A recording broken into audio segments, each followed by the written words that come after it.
goodness. Hello. I'll try without the mic. Can you hear me in the back? Yes. Please? Okay.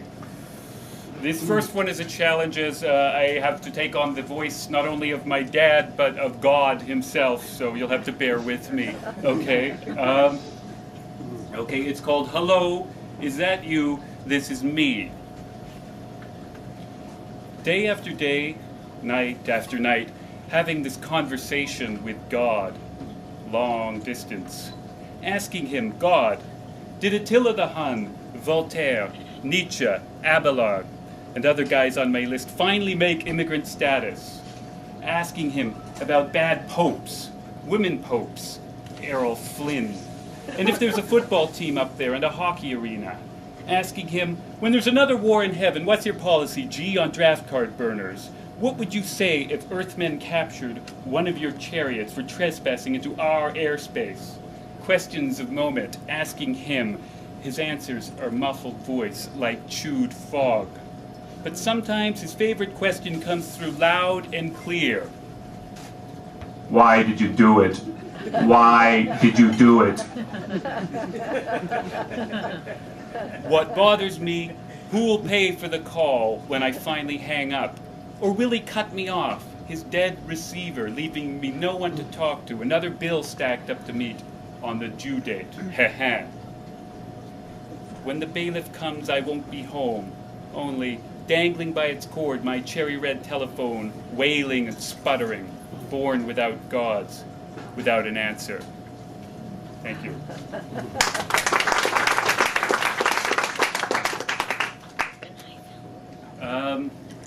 The next poem, we'll move from God now to baseball.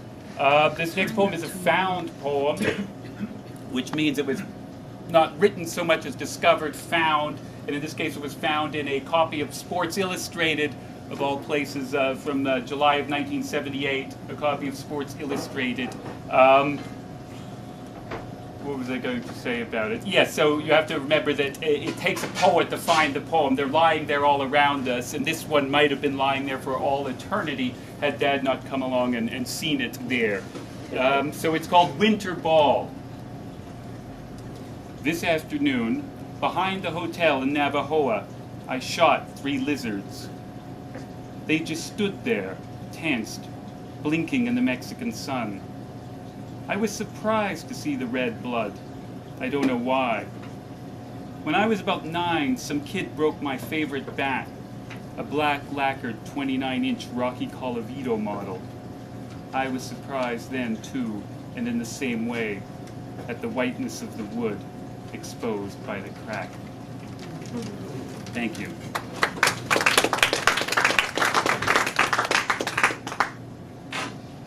Yes, the third poem is that I'd like to read is a free translation from a poem by a Romanian poet called Nina Cassian. Fleur Adcock, the Kiwi/English poet and translator, has said this is the best translation of this poem she's ever read. We were talking about it yesterday, and we were trying to discuss what it was about and whether it was truly about sex, and I'll let you be the judge of that, whether the speaker is imploring the interlocutor to engage in activities of a carnal nature, whether that's what's going on here. I have to be careful how I phrase these things as my children are here. So, okay. It's called Bait. I promise I'll make you more alive than you have ever been. For the first time, you will experience your pores opening like the mouths of fishes. You will hear the murmur of your blood in the dark shafts. You will feel the light sliding over your corneas like the stuff of a dress. For the first time, you will register the prick of gravity like a wound in your heel. Your shoulder blades will separate under the goad of wings. I promise I will make you so alive the dust trickling on the furniture will deafen you. Your eyebrows will hurt like gaping wounds. Your memories will seem to have begun at the beginning of the world. Thank you. What? What was it called? I have one last, very short, very minimalist poem to read, and then I will pass it over to my brother Patrick. This poem I read because it captures some of the joy that my dad takes in mystery of the everyday and of the creative process itself. And I'll dedicate it to my Uncle Bill, who's in New Zealand. It's very brief. These days, my notebook full of sketches, flowers, trees. Better still, I can't explain why. Thank you.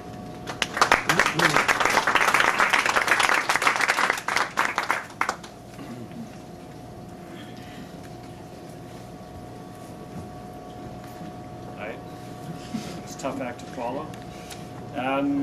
This first poem I'm going to read is, in a sense, a found poem in that it's all about capturing just capturing a moment. Some poems come from within, and this is just about observing something and really bringing it to life through this poem called Trigonometry. Sorry, I'm just going to get you a bit on my... Yeah, sure. Can everyone hear me all right? Yeah. Okay. In the fitness room, under the tattoo of rain, screened off from a corner of the big gym, you stand by the north wall, taught in your stretching exercises, counting slowly, prayerfully, almost for concentration. In the tail of an eye, you glimpse a young woman, tight in black, balancing on a body ball.